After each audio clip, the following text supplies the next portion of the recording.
Lon ja merantau lulun batu nangan kedeh upenang unang gromalaya ulun kerja bakuli bangunan si manyam-manyam pesapat peha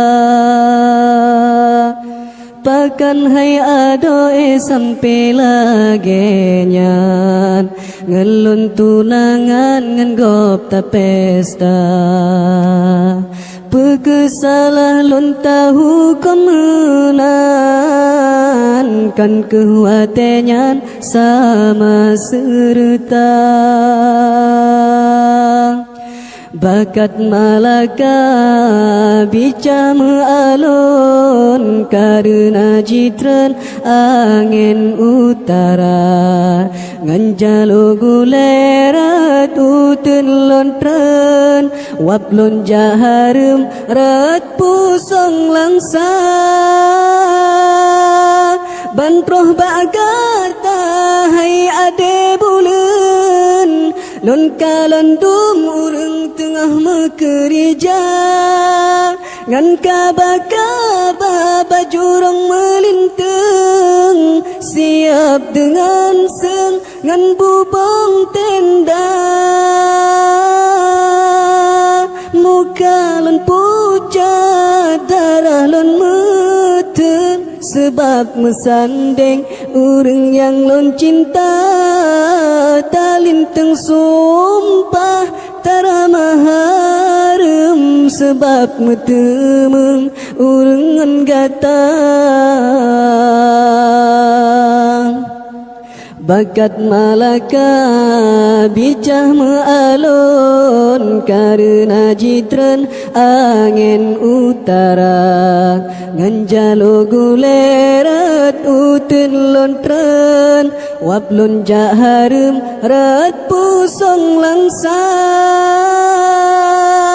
bantroh bagata hai ade bulen lon kalantum urang tengah mekerja ngan kaba-kaba bajurong melintang siap dengan seng ngan bubong tenda lon ja merantau lulun batu nangan kedeh upenang unang gromalaya ulun kerja bakuli bangunan si manyam-manyam pesapat peha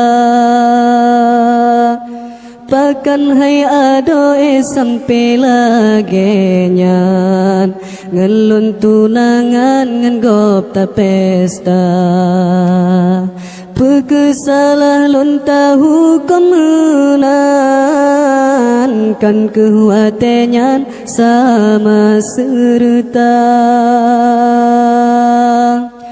bakat malaka bica mealun karena jitren angin utara nganjalo gulerat utun lontren waplon jaharum rat pusong langsa bantroh bagata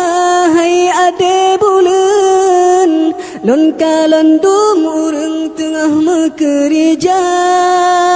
ngan kaba-kaba bajurong melintang siap dengan seng ngan bubong tenda muka lon pucat darah lon meten sebab mesandeng urang yang lon cinta talinteng sumpah tara maharem sebab metemeng urang gatang bakat malaka bicah mealun karena jitren angin utara nganjalo gulerat utun lontren waplun jaharum rat pusong langsa bantroh bagata